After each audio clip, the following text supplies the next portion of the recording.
सुगंधा और उसकी सास कांता के बीच एक अजीब सी जंग रहती थी। ये जंग थी किचन में कौन ज्यादा अच्छा काम करेगा और घर के सदस्यों के दिल जीतेगा। और उनकी इस जंग में हमेशा कुर्बान होते थे उनके दोनों पति। कैसे? आइए देखते हैं इस किचन पॉलिटिक्स की कहानी में। एक दिन किचन में, माँ जी, आज मैं बना रही हूँ मेथी की सब्जी। इस खाने से घर वालों के पेट की सारी समस्या खत्म हो जाएगी। और मैं बना रही हूँ तड़के वाली छाछ, जिसे पीते ही गैस की समस्या कभी नहीं होगी। दोनों अपने अपने खाने को लेकर टेबल पर पहुंच जाती हैं। तभी सुगंधा के ससुर उसकी बनाई सब्जी की तारीफ कर देते हैं। अरे वाह, मेथी की सब्जी भी बनी है, बड़ी ही स्वादिष्ट है। वाह बहू वाह।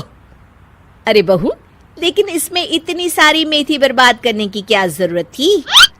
देखिए माँ जी, ये तो वो मेथी है जो आप रात में भिगोकर सुबह उसका पानी पीती हैं, और जो मेथी फेंक देती हैं उसी से मैंने ये सब्जी बनाई है। अरे वाह बहू, तुमने तो बड़ा ही समझदारी का काम किया। बस अब क्या था, कांता जी का तो मानो ये सुनकर खून ही सूख गया। वो फैसला कर लेती है कि किसी भी तरह वो अपने खाने की तारीफ लेकर ही रहेगी और सुगंधा को किचन में उसकी कमियां गिनाएगी। कांता फ्रिज खोलकर देख रही होती है और फिर सुगंधा से कहती है, अरे बहू, ये क्या, पूरा फ्रिज गंदा पड़ा है। तभी वहाँ सुगंधा का पति आ जाता है। वो सुगंधा को डांट कर कहता है, सुगंधा, तुम्हें कितनी बार कह रखा है कि वायरस फैल रहा है, साफ सफाई का पूरा ख्याल रखना है, लेकिन तुम किचन में इतनी गंदगी रखोगी तो कैसे चलेगा। सुगंधा सास की तरफ देखती है जहाँ वो मुस्कुरा रही होती है। सुगंधा समझ जाती है कि सास ने उससे बदला लेने के लिए ये सब किया है।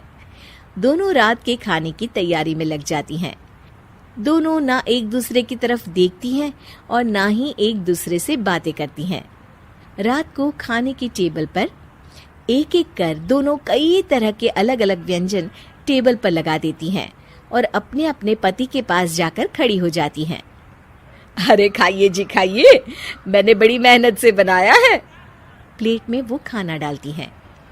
सुगंधा भी दोनों की प्लेट में खाना डालते हुए कहती है, बड़ी ही मेहनत लगी है इस खाने को बनाने में। हाँ, दोनों को ना चाहते हुए भी सारा खाना खाना पड़ता है। कहीं दही तो कहीं मलाई तो कहीं मसाला। और इन सब के बाद दोनों बड़ी ही मुश्किल से अपने कमरे में सोने जाते हैं।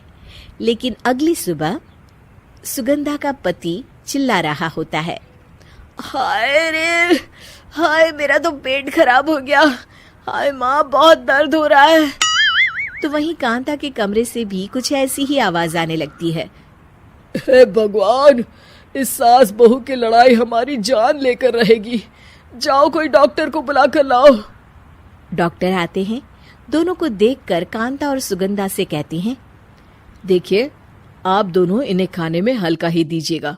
हो सके तो रात का खाना जल्दी खाया करे और वॉक किया करे। इतना कहकर डॉक्टर वहां से चले जाते हैं। जिसके बाद एक बार फिर से दोनों बहुएं किचन में जाती हैं और खाना बनाने में लग जाती हैं। रात में खाने के टेबल पर दोनों एक बार फिर से खाना लगाने लगती है। पापा जी, मैंने ये पतली मूंग की दाल की खिचड़ी के साथ ये पापड़ और पुदीने की चटनी भी बनाई है। अरे बहू, अभी अभी बेचारे पेट की बीमारी से गुजरे हैं, इतना भारी खाना तो डॉक्टर ने भी मना किया है ना। देखिए, मैंने आप दोनों के लिए सूप बनाया है। और दोनों उन लोगों की प्लेट में खाना डालने लगती हैं।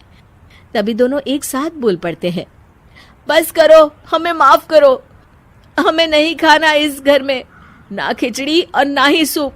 हम इंसान हैं, एक वक्त में एक ही खाना खा सकते हैं। बस करो, हमें माफ करो, हमें नहीं खाना इस घर में ना खिचड़ी और ना ही सूप। हम इंसान हैं, एक वक्त में एक ही खाना खा सकते हैं। इतना कहकर वो दोनों वहां से चले जाते हैं। कहानी का अंत। आप लोग उम्मीद कर रहे होंगे कि अंत में सब ठीक हो जाएगा। नहीं जनाब, अगर सास बहू के बीच सब ठीक हो जाए तो आप ये सीरीज देखे ही क्यों? तो मजा लीजिए इस चैनल में सास बहू से जुड़ी कहानियों का, क्योंकि ये ऐसा रिश्ता है जिसकी मिठास उसकी खटास में हमेशा ज्यादा ही रहती है।